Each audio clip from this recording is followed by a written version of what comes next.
maadamu kuna matokeo makubwa ambayo kwamba yanajiri katika huu ulimwengu, na mengine ni ya kutisha na mengine ni ya kushtua, lakini maadamu yanafungamana na elimu, hatuna budi sisi kama Waislamu kuyasoma. Hatuna budi sisi kama waumini kwenda na zama, wa amma bi ni'mati rabbika fahaddith. Sasa yatakuja maswali kadhaa. Mimi nina swali langu la kifikihi. Je, naweza kuiuliza ChatGPT?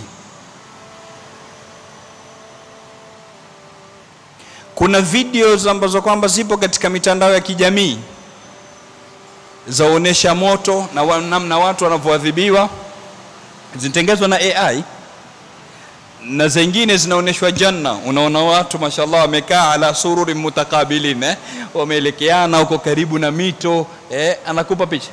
Je, ile ndo taswira ya janna? Tunafaa kwanza kuswadikisha hilo. Kubwa zaidi, tunafaa sisi kutengeza video za kutupa taswira ya janna? Haya ni baadhi ya masaili ambayo kwamba yanajitokeza. Mwanzo wa muhadhara leta swali vile vile. Je, tunaweza kupandisha robot katika mimbar atutolee khutba, ama tumuingize katika kibla? Ni AI, tumuingize katika kibla atuswalishe, na aweza kutengezwa robot mwenye sauti nzuri kutushinda sote, na akawa na kisomo kizuri kutushinda sote. Je, anaweza kukufutu ama kukupa fatwa ya masala ya kifikihi?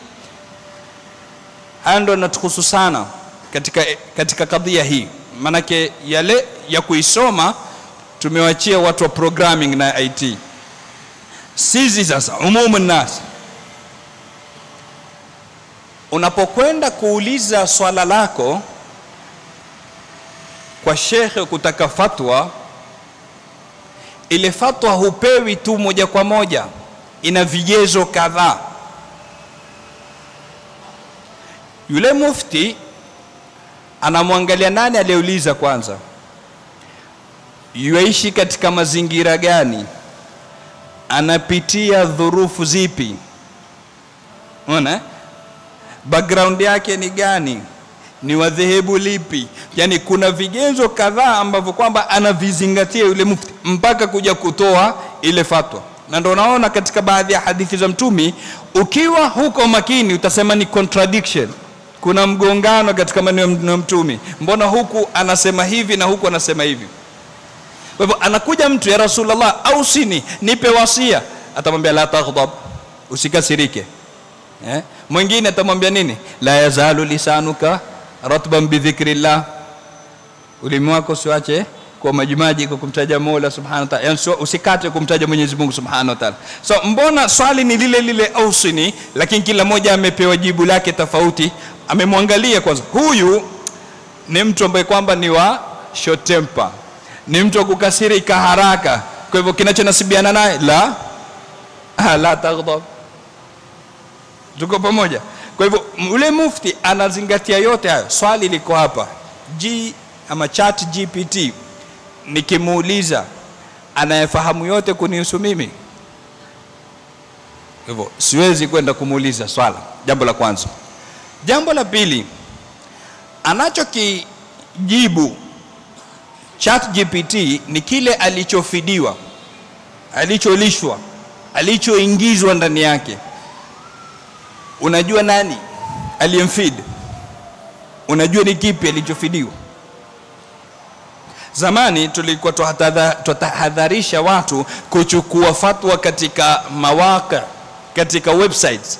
Mtu anaingia katika Google, anaandika swali, yanakuja majibu, Q&A, sijui nini, kila moja ma website mingi atakupa majibu. Lakini pale kuna mambo kadhaa. Inaweza kuwa website unayochukua fatwa kutoka kwake hata si Muislamu kamwe, pengine ni mustashrik. Kuna watu wamesoma mpaka PhD katika sharia na si Waislamu, wameusoma tu ule Uislamu wajevuruge watu, na anajua fiqh kushinda mimi na wewe, na anazijua hadithi na tafsiri kutushinda mimi na wewe, lakini kwa pale kuvuruga. Sasa wewe utajuaje hii website ambayo kwamba nimechukua jibu langu kwake ndio. Umeona, hiyo ilikuwa ni katika kipindi cha nini, cha website. Kif sasa katika adhakaul istinai, na hujui nani ambaye kwamba amemfili. Kwa hivyo katika masala yako ya kisheria wataka fatwa, uliza nani? Tafuta mashayikh, tafuta maulama, uwaulize, ndio wanajua hali yako vizuri na jibu atakupa vizuri.